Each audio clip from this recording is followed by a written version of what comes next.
Mi hermana adoptiva me acusó de haberla dejado embarazada y mi familia me abandonó. Años después realicé mi venganza y los destruí por completo. Hola Reddit. Nunca pensé que algún día escribiría esto, y mucho menos que lo haría con el corazón latiéndome como si quisiera escapar de mi pecho. Todavía me cuesta creer que sobreviví a todo lo que pasó. Y aunque muchos dirán que lo correcto es perdonar y sanar, yo no vine aquí a dar lecciones de superación espiritual. Solo quiero contar cómo una mentira destruyó mi vida justo cuando debía comenzar, y cómo me levanté, no con bondad, sino con fuego. Cumplí 18 años hace poco más de un año. Ese día no se me va a olvidar jamás. No por las razones que deberían, no porque fuera el inicio de mi vida adulta, no porque estuviera rodeado de familia, música y pastel, sino porque ese día, el día en que soplé esas velas, mi mundo dejó de existir. Mi familia me había preparado una pequeña cena en casa. Nada extravagante, pero se sentía especial. Mi mamá estaba orgullosa, mi papá hablaba de mi futuro, de la universidad, de cómo la familia siempre estaría conmigo. Yo me sentía afortunado. Parece ridículo al decirlo ahora, pero ese día pensé que tenía todo lo necesario para ser feliz. Pensé que mi vida recién comenzaba. Y ahí estaba ella, Elena, mi hermana adoptiva. Para que entiendan algo, siempre fue la favorita. No porque la trataran mejor, sino porque ella sabía cómo convertirse en el centro de todo. Bonita, dulce en apariencia, carita de ángel, voz temblorosa cuando quería algo. Había aprendido a ser intangible, intocable. Si ella lloraba, el mundo se detenía. Si yo lloraba, solo era aprende a ser fuerte. Esa noche estaba rara, nerviosa, sudando, mirando la mesa en vez de levantar la vista. Algo dentro de mí quiso preguntarle si estaba bien, pero no lo hice. Estábamos rodeados de familia, y lo último que quería era arruinar nada. Y vaya si algo se arruinó. Justo después de cantar cumpleaños, de soplar las velas, de escuchar a mi papá dar un pequeño brindis sobre el hombre en el que me estaba convirtiendo, Elena se levantó de golpe. Y entonces ella lo dijo. No gritó. No lloró al principio. Solo dijo la frase que me arrancó el alma con la precisión de un bisturí. Javier, tú sabes lo que me hiciste. No puedo callarlo más. Estoy embarazada y es tuyo. La risa murió al instante. La música se apagó sin que nadie tocara nada. El aire se volvió tan pesado que cada respiración dolía. Mi madre dejó caer la copa, el cristal sonó hueco, pero nadie se movió. Todos estaban fijos en Elena, que lloraba como si el mundo se acabara. Mi padre pasó de orgullo a furia en un segundo. ¿Cómo pudiste?, dijo con la voz rota. Intenté hablar, pero apenas salió un hilo de voz. Papá, eso no es verdad. El golpe llegó antes. Un puñetazo directo, seco. El sabor metálico me llenó la boca. Todo giró. No entendía nada. Elena lloraba más fuerte. Mi madre la abrazaba como si fuera una víctima. Mis tíos negaban con la cabeza. Y yo, tambaleándome, apenas logré decir. Nunca le haría daño a nadie. Pero nadie escuchó. Mi novia estaba allí. No dijo nada. Su madre la sujetaba del brazo como si yo fuera un peligro. Ella solo me miró con miedo y tristeza. Mi padre respiraba agitado, con la mirada llena de rabia. De pronto, sin decir nada, fue hasta mi habitación.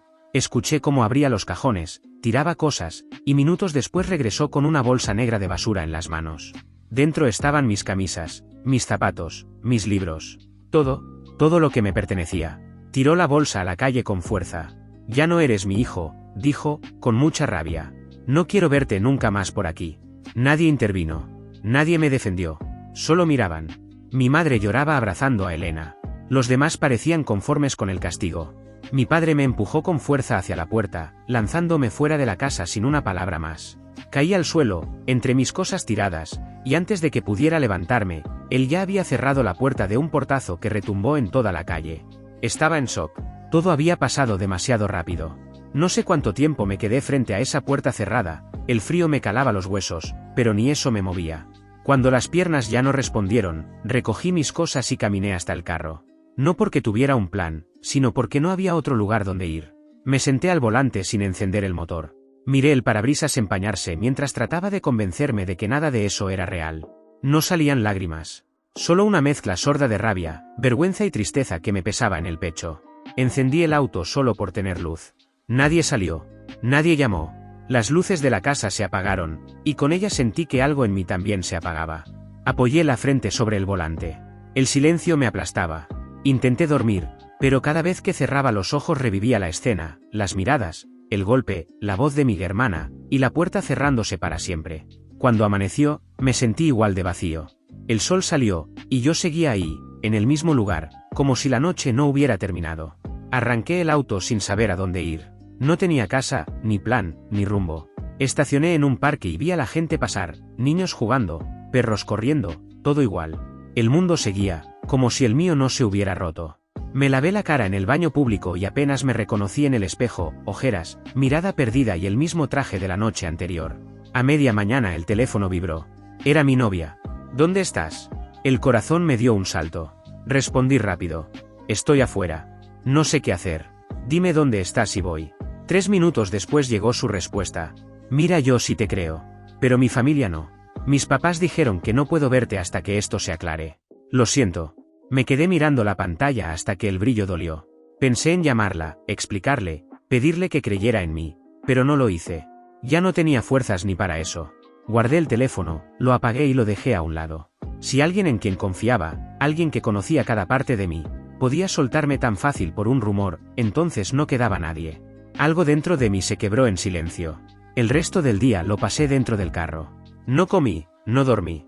Solo vi caer la tarde y entendí, por fin, lo que me negaba a aceptar. Nadie iba a venir por mí. Ese fue el primer día.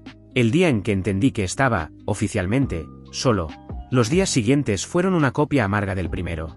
Dormía en el carro, cambiando de sitio cada noche para que nadie notara que vivía ahí.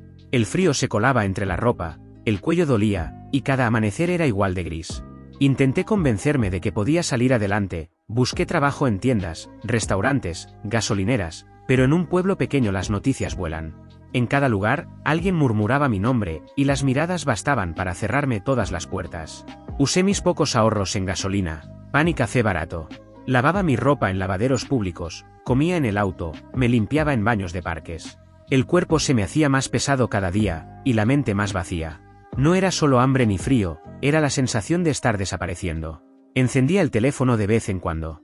Había mensajes de números conocidos. Lo que hiciste es enfermizo. No vuelvas a acercarte. Deberías irte del pueblo. Ni uno preguntando si estaba vivo. Cada notificación era una herida nueva, una confirmación de que el mundo me había condenado sin escucharme. Y aunque trataba de repetirme que todo se aclararía, en el fondo sabía que no. Las mentiras habían echado raíces, y ya nadie estaba dispuesto a arrancarlas. Esa fue la parte más difícil, ver cómo la gente que me había visto crecer prefería creer una historia inventada antes que mirar mis ojos y dudar. Una mañana desperté con el estómago vacío, el cuerpo entumecido y una certeza brutal: mi vida anterior había terminado. Ya no tenía casa, ni familia, ni un lugar al que volver. Los días se apilaron hasta volverse rutina: lavarme en baños públicos, comer lo justo para no caerme, y pasar horas en el carro intentando pensar en algo. Pero nada venía. El pueblo se volvió pequeño, hostil, lleno de sombras. Intenté creer que podía aguantar, pero cada día me borraba un poco más. Y una madrugada, con los últimos billetes en la mano y el cuerpo pidiéndome descanso, tomé la única decisión que me quedaba: irme. Lejos. Tan lejos como el tanque pudiera llevarme. Ya no quería respirar el mismo aire que la gente que me juzgó sin escucharme. Manejé durante horas, sin música ni radio, solo el sonido del motor y mis pensamientos dando vueltas. Pasé pueblos pequeños, luces lejanas, gasolineras cerradas. Varias veces quise detenerme y volver, pero cada vez que recordaba la puerta cerrándose en mi cara, seguía manejando. Llegué tan lejos como el tanque me permitió, rezando para no quedarme varado. El lugar donde terminé era pequeño, desconocido y, sobre todo, distante. Nadie sabía quién era yo, y con eso bastaba. Estacioné el carro en una calle tranquila y me quedé mirando las luces a lo lejos, con una mezcla de cansancio y alivio en el pecho. Esa noche dormí dentro del carro como antes, pero al menos estaba lejos de las miradas juzgadoras de mi pueblo. Al amanecer, desperté con el cuerpo entumecido y el estómago vacío. Miré alrededor, un lugar nuevo, extraño, pero más hogar que el que había dejado atrás. Volví a intentar conseguir trabajo. Pregunté en restaurantes, tiendas y gasolineras, me prometieron llamar, pero nadie lo hizo. En el fondo, sabía que no lo harían. Mi ropa arrugada y mi cara agotada hablaban por mí. Con lo poco que me quedaba, compré agua y un paquete de pan barato. Comí 2 rebanadas y guardé el resto, haciendo cálculos mentales absurdos de cuánto tiempo podía estirar un pan si lo racionaba. El cuerpo es raro cuando no tiene más opciones: masticas más lento, tragas más suave, y aún así te quedas con hambre. Las noches eran las peores: el frío, los calambres, la espalda rígida. Dormir era solo cerrar los ojos y esperar a que pasara el tiempo. Pasaron varios días hasta que me quedé sin nada. No sin poco, sin nada. Esa mañana abrí la guantera por costumbre, como si pudiera aparecer algo nuevo por arte de magia. Nada. Solo papeles. Revisé debajo del asiento. Nada.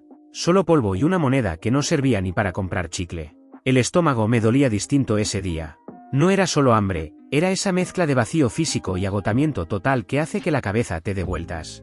Caminé hasta una plaza, me senté en una banca, y me quedé mirando al suelo como si ahí estuviera alguna respuesta. Caminé sin rumbo, solo moviendo los pies para no sentir que me rendía.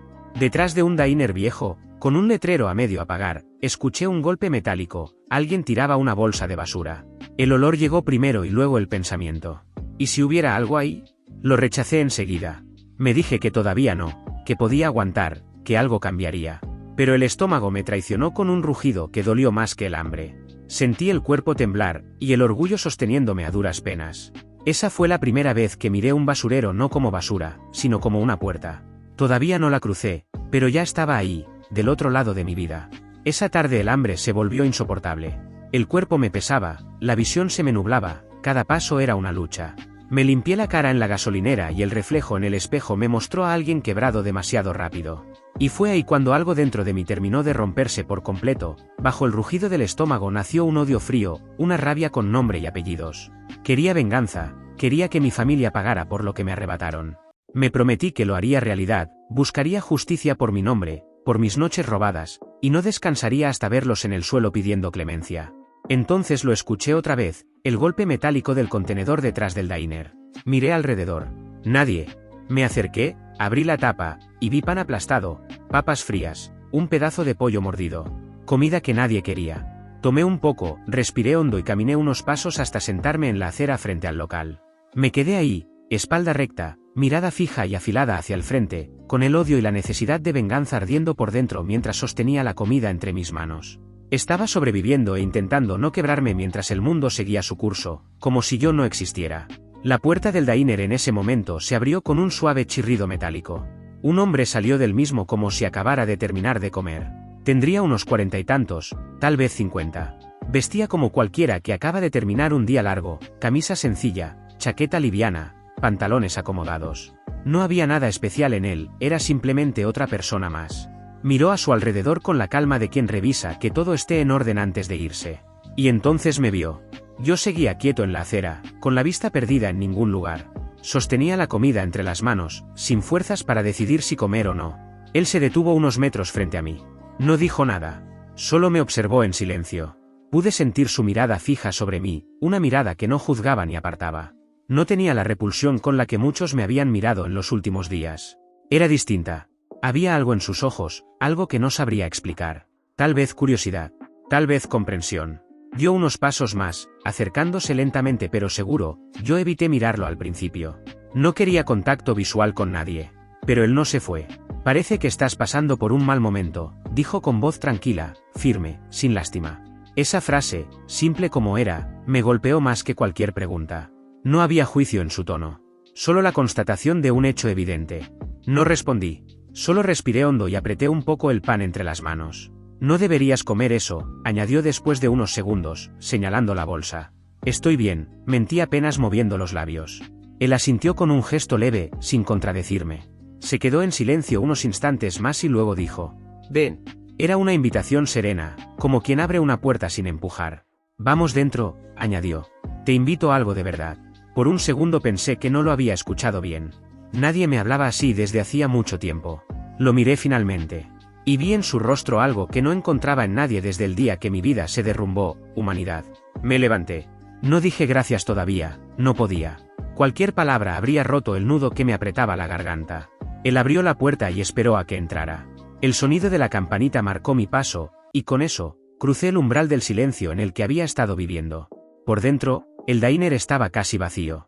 Solo quedaban un par de mesas sin limpiar, el olor a café tibio y ese murmullo lejano de una radio vieja sonando desde la cocina. El ambiente era cálido, un contraste abrumador con el aire frío que había dejado afuera. El hombre no dijo mucho. Se limitó a hacer un gesto con la cabeza para que lo siguiera y señaló una mesa al fondo. Siéntate, dijo con voz tranquila. Unos minutos después pidió y volvió con un plato sencillo, huevos revueltos, papas y 2 tostadas. El aroma me golpeó y por un momento, tuve que contener las ganas de llorar. Hacía días que no olía a comida caliente. Come tranquilo, dijo dejando el plato frente a mí. Asentí apenas, sin mirarlo directamente. Tomé el tenedor con manos temblorosas y comí despacio, casi con miedo de que todo fuera un sueño. No hablaba, él tampoco. Solo se quedó sentado al otro lado de la mesa, observando sin incomodarme, como si entendiera que el silencio también era una forma de respeto. Cuando terminé, dejé los cubiertos a un lado y respiré profundo. Gracias, dije al fin con la voz quebrada. Él sonrió apenas, de esa forma en que sonríe alguien que no necesita palabras para decir de nada. No tienes que agradecerme, respondió. Todos pasamos por días así alguna vez. Su tono era tranquilo, sin dramatismo.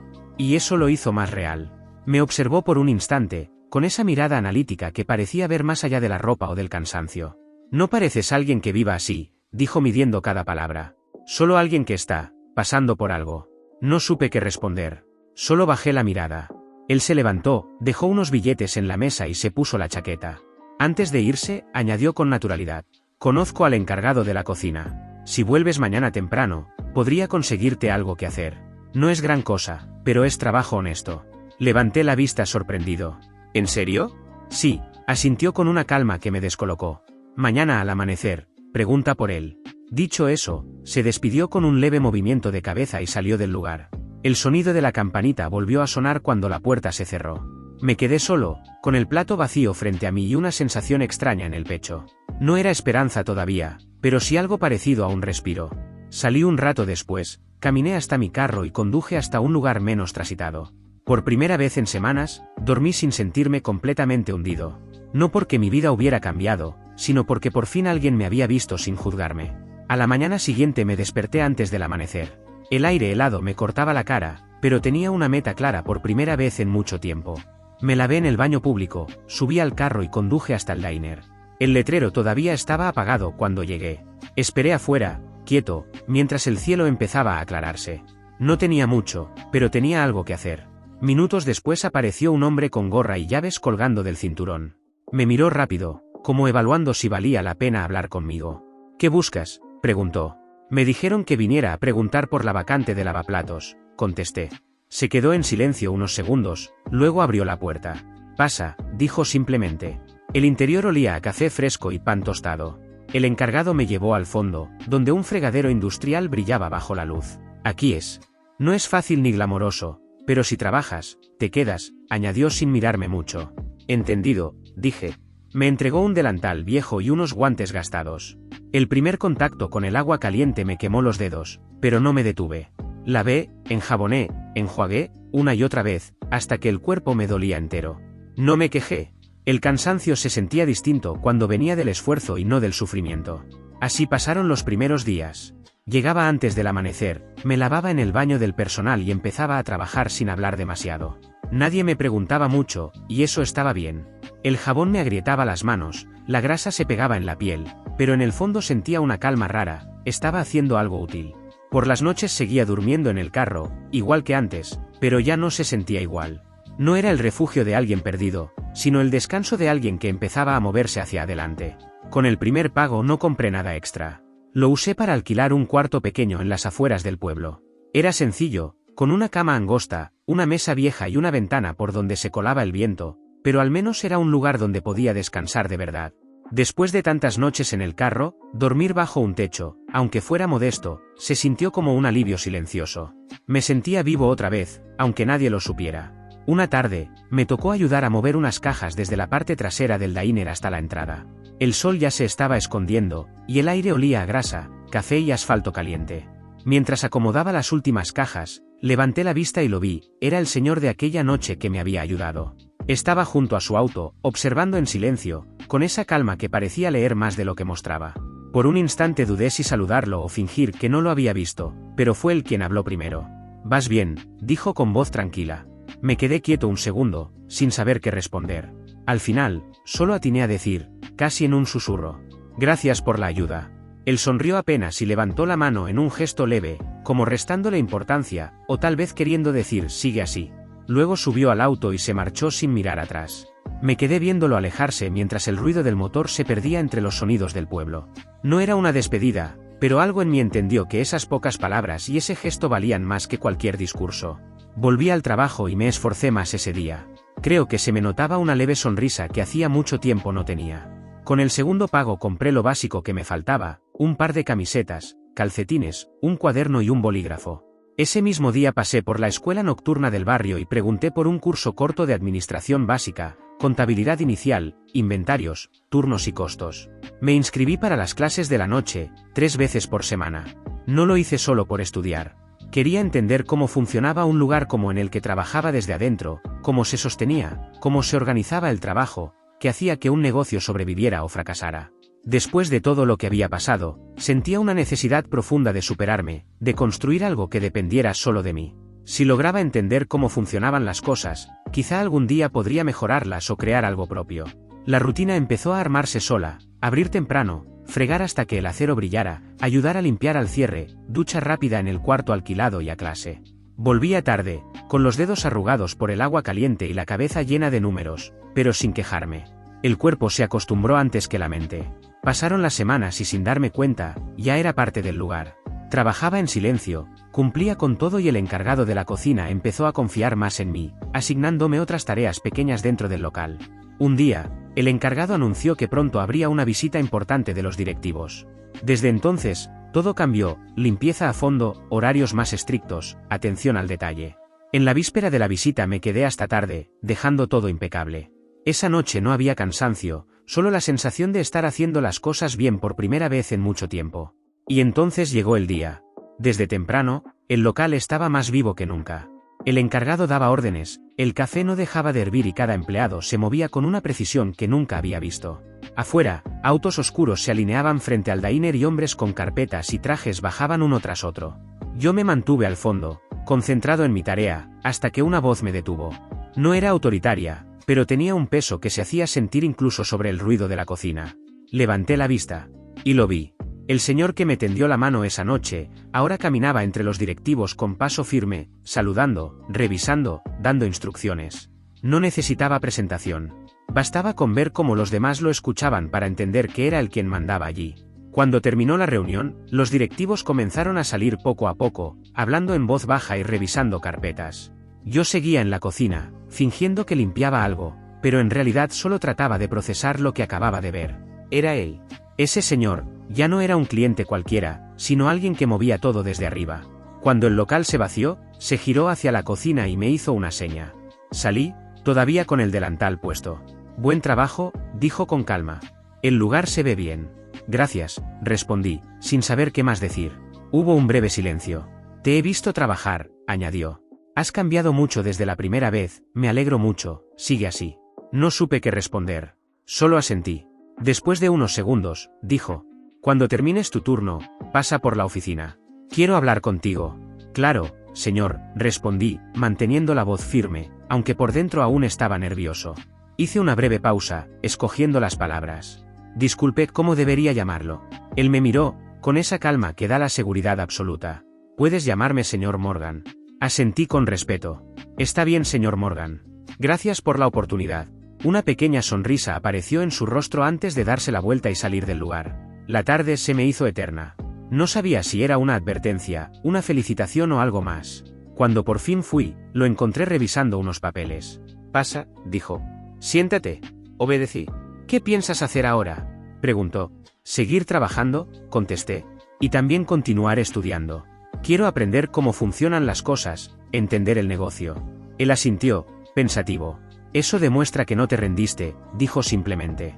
Hubo un silencio que se extendió unos segundos. Yo lo miraba, intentando adivinar si sus palabras eran solo cortesía o algo más profundo. Y entonces, sin pensarlo demasiado, le pregunté. ¿Puedo hacerle una pregunta? Él levantó la vista de los papeles. Claro, dime. Tragué saliva. ¿Por qué me ayudó aquella noche? No me conocía, y sin embargo, me ofreció comida, me habló, me dio una oportunidad. Nadie más lo hizo. Si no fuera por eso, probablemente ni estaría aquí. El señor Morgan apoyó los codos sobre el escritorio y me observó en silencio unos segundos antes de hablar. Porque me vi reflejado en ti, dijo con serenidad. Hizo una pausa, como si buscara las palabras exactas. Yo también empecé desde abajo, igual que tú. No tenía a nadie que me tendiera la mano. Todo lo que conseguí lo hice solo, a base de golpes y errores. Por eso, cuando te vi ahí afuera, supe lo que estabas sintiendo. Ese punto donde uno no tiene nada, pero todavía no se rinde. Y quise hacer lo que nadie hizo conmigo. Su voz sonaba calmada, pero con un peso que no venía de la tristeza, sino de la experiencia. No estoy en la mejor posición del mundo, continuó, pero tengo una base. Algo construido con trabajo. Y si algo aprendí, es que cuando uno logra levantarse, tiene que usar eso para ayudar a quien aún está en el suelo. Me quedé callado, sin saber qué decir. Esa explicación me llegó más hondo de lo que imaginé. No era lástima, era comprensión. Gracias, murmuré apenas audible. Él asintió y apoyó una mano sobre el escritorio. ¿Y tú? ¿Qué fue lo que te pasó?, preguntó con calma. ¿Qué te llevó a caer tan hondo? Tomé aire y empecé a contarle. Desde aquella noche en mi cumpleaños hasta el momento en que terminé frente a su diner. No omití nada. Le hablé de la acusación, del golpe, del frío, del hambre, de la vergüenza. De cómo nadie me escuchó. De cómo incluso los que me conocían eligieron creer una mentira antes que mirarme a los ojos. Él no interrumpió. No hizo preguntas. Solo escuchó, con la paciencia de quien entiende que algunas historias duelen más cuando se apresuran. Cuando terminé, el silencio pesó entre los dos. Yo mantenía la mirada baja, con las manos entrelazadas, temiendo ver en su rostro la misma desconfianza de siempre. Pero entonces habló. Te creo. Levanté la vista, sorprendido. Su voz no tembló, no dudó, no buscó consolarme. Solo afirmó 3 sílabas que, por primera vez desde todo aquello, sonaron más poderosas que cualquier defensa o explicación. Eso fue una injusticia, añadió después con calma. Nadie merece cargar con algo así. Pero si llegaste hasta aquí, si lograste reconstruirte con tus propias manos, entonces todavía hay camino. Hizo una breve pausa, como el que cambia de tono para ofrecer algo importante. Tengo un abogado, continuó. Es alguien en quien confío plenamente. Ha manejado casos muy parecidos al tuyo, de acusaciones falsas, y sabe exactamente cómo enfrentarlos. Lo sé porque, a lo largo de mi carrera, he visto muchas historias injustas, y él siempre logra poner las cosas en su lugar. Sus palabras no sonaban como promesa vacía, sino como la voz de alguien que conocía el terreno. Si llega el momento en que quieras dar ese paso, dijo, puedo ponerte en contacto con él. No te prometo milagros, pero sí que tu verdad tenga una oportunidad real de ser escuchada. No pude responder. Sentía un nudo en la garganta, una mezcla de alivio y emoción contenida. Él se levantó, me puso una mano en el hombro y dijo despacio. Nadie puede borrar lo que te hicieron, Javier. Pero si puedes decidir que no te va a definir. Lo que hagas a partir de ahora, eso será lo que cuente. Salí de la oficina sin decir nada más. Afuera, el aire fresco me golpeó el rostro, y por primera vez en mucho tiempo, no sentí frío. Sentí dirección. Después de esa conversación, algo en mí cambió por completo. Ya no trabajaba solo para sobrevivir. Trabajaba para volver a mi vida y para reclamar todo lo que me quitaron. Los meses pasaron más rápido de lo que imaginaba. Trabajaba, estudiaba, ahorraba y aprendía. Ya no era el chico expulsado con una bolsa de basura en brazos, era alguien que se estaba reconstruyendo pieza por pieza. Hasta que un día, después del trabajo, estaba sentado en mi carro revisando mis cosas, buscando monedas para una botella de agua. Entre los recibos y papeles arrugados, salió algo que no veía desde hacía meses. Una foto. Tomé la foto, casi sin pensar, una imagen de mi familia sonriendo en una fiesta vieja, el recuerdo de un tiempo en que sus miradas no me atravesaban. Al verla, algo dentro de mí dejó de ser tenue. Mi odio comenzó a emerger con más fuerza. Ese odio frío que había estado gestándose en las noches sin dormir, en los días de hambre y en el silencio de la gente que me conocía y decidió creer una mentira. Esa foto encendió toda la rabia que estaba en mí, con la necesidad de que pagaran por todo lo que me habían arrancado. Entonces esperé a que un día llegara el señor Morgan a nuestro local y me acerqué saludándolo primero y luego le dije que estaba listo, que quería hacer algo. Entramos a su oficina, él no perdió tiempo en chismes ni en frases hechas. Me miró a los ojos y dijo, con la misma calma de siempre, si quieres ir a fondo, vamos con todo. Hicimos una videoconferencia ahí mismo y me presentó al abogado. Es de confianza, me dijo, ha manejado casos de difamación y sabe cómo presentar pruebas que no se deshacen con lágrimas. La reunión con el abogado fue concreta. Nada de promesas heroicas, pasos fríos y precisos. Le conté todo, la acusación aquella noche, el puñetazo, la bolsa tirada a la calle, los mensajes, el echarme de casa, lo que perdí. Él tomó notas, pidió fechas, nombres, mensajes, recibos, cualquier pista. Me explicó lo que podía y lo que no, demandas por difamación, indemnizaciones por daños morales y materiales, solicitud de rectificación pública, y si hiciera falta, medidas cautelares. Mencionó pruebas que podían romper la versión falsa, registros que demostraran mi coartada, testigos que podían confirmar dónde estuve, y la posibilidad de una prueba de paternidad si el caso del embarazo seguía en la ecuación. Le dije que iba con todo. En voz baja, sin mascar palabras, le confesé lo que quería, que la verdad saliera y que sus vidas se destruyeran por completo tanto económicamente como socialmente. El abogado me observó unos segundos. Luego apoyó los codos sobre la mesa y habló con una calma inquietante. Está bien, dijo despacio. Vamos a vengarnos de ellos. No sonó como una promesa vacía, sino como una sentencia. Pero lo haremos bien, continuó. Con método. La venganza emocional no deja huella, la legal sí. Los vamos a destrozar donde más les duele. En su reputación y en su dinero. Esa frialdad me tranquilizó. No necesitaba compasión, necesitaba estrategia. Por primera vez en mucho tiempo, alguien entendía mi rabia y sabía cómo canalizarla. Empezamos a mover todo de inmediato. Reunimos mensajes, fotos, fechas y cualquier rastro digital que demostrara la verdad. Pedimos peritajes y dejamos lista la solicitud de prueba de paternidad, por si la usaban como última carta. Mientras yo trabajaba y estudiaba, el abogado armaba el caso paso a paso. Mis días se volvían rutina de batalla, cocina por la mañana, documentos por la noche. Ahorraba hasta el último centavo, obsesionado con juntar lo suficiente para sostener todo. Pero aún así no alcanzaba. Un día, sin dramatismos, el señor Morgan me dijo, yo cubro el resto. No era caridad, era convicción. Esto se gana, afirmó. Y desde ahí, la venganza dejó de ser un grito y se convirtió en estrategia. Mientras tanto, seguí subiendo.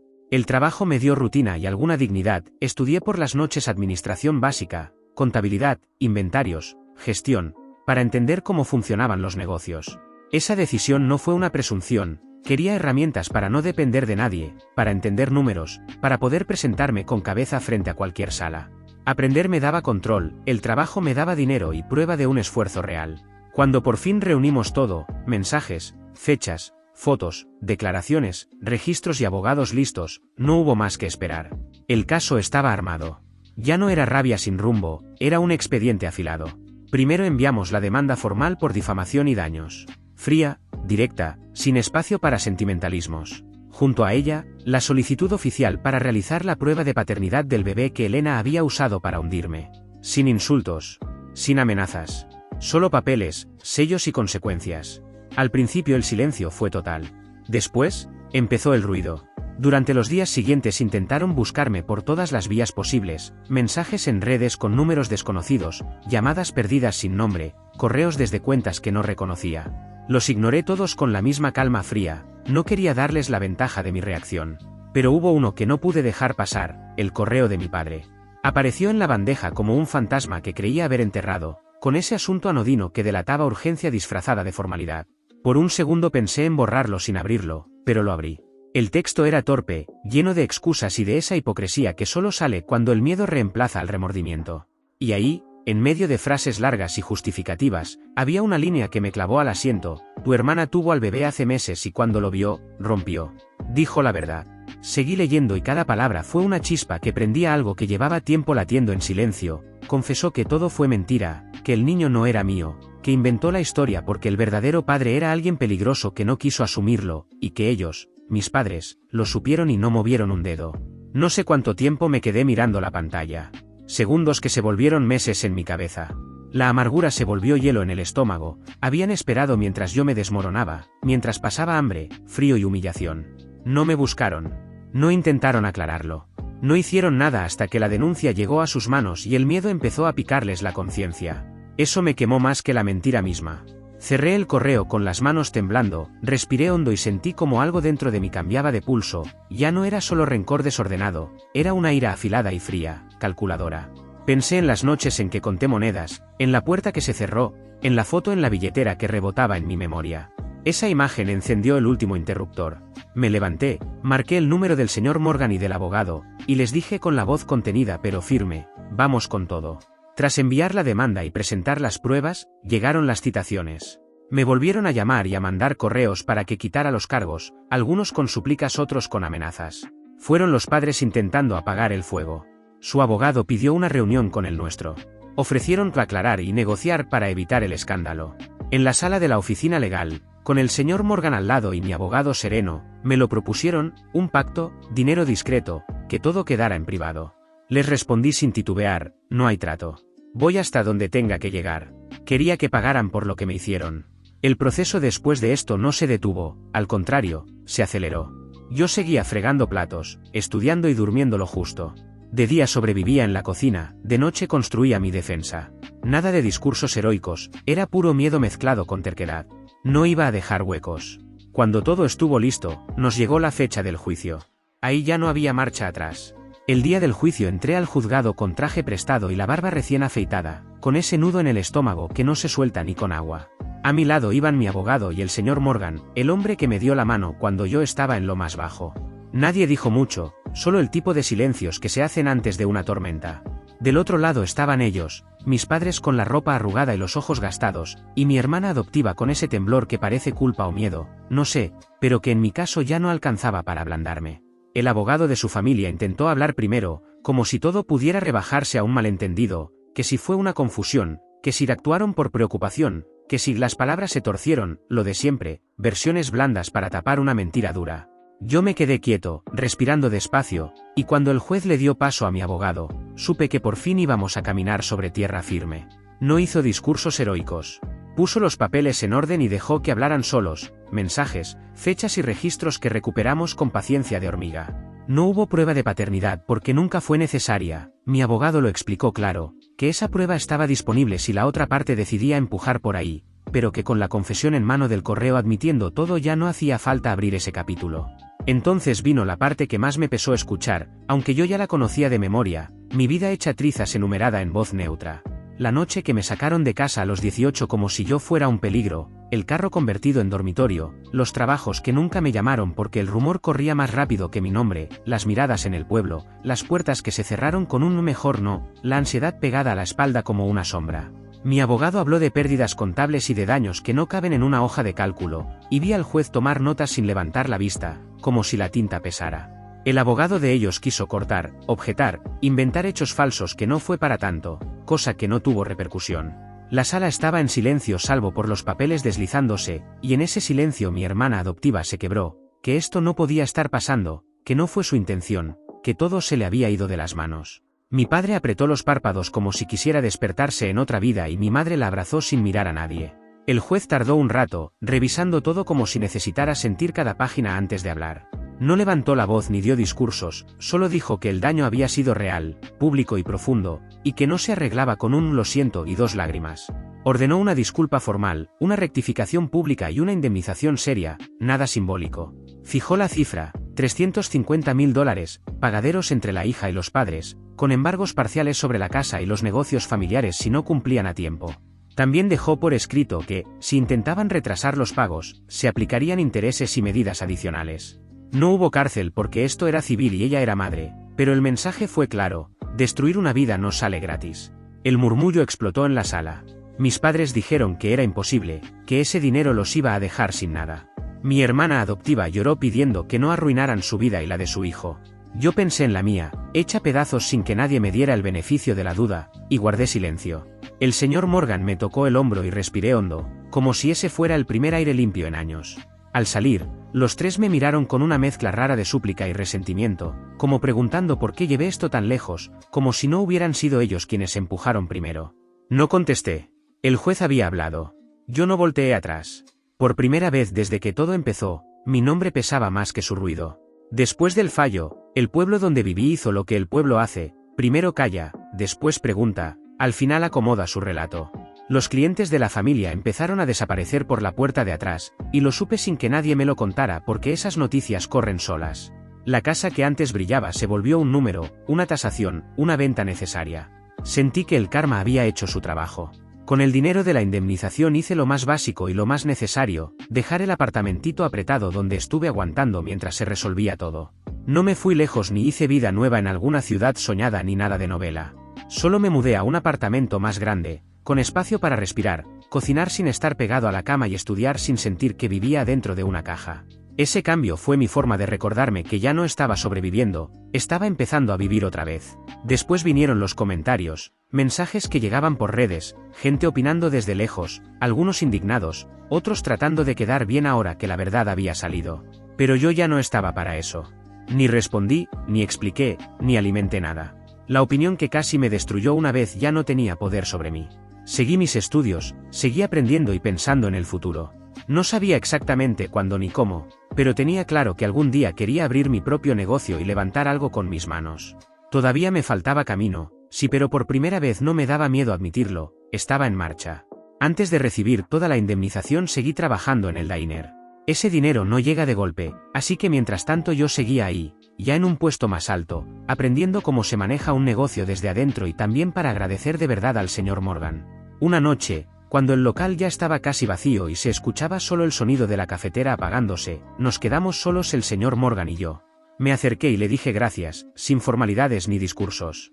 Le dije que sin él no sé qué habría sido de mí, que su gesto había sido la diferencia entre quedarme enterrado y poder levantarme otra vez. Él me miró, con esa calma que lo caracterizaba y solo me respondió: no tienes que agradecerme nada. Tú hiciste lo tuyo. Yo solo te di ese pequeño empujón que necesitabas. Y así concluyó todo. La justicia se hizo como tenía que hacerse y con eso me bastó. Mis padres y mi hermana pagaron por todo lo que me hicieron. Ahora lo que sigue es simple, seguir adelante, trabajar por lo mío y vivir tranquilo. La vida continúa, y yo seguiré levantando la mía. Gracias por ver. Si aún no te has suscrito, por favor hazlo y activa la campana de notificaciones para mantenerte al día con más historias impactantes de la vida real que suceden a tu alrededor.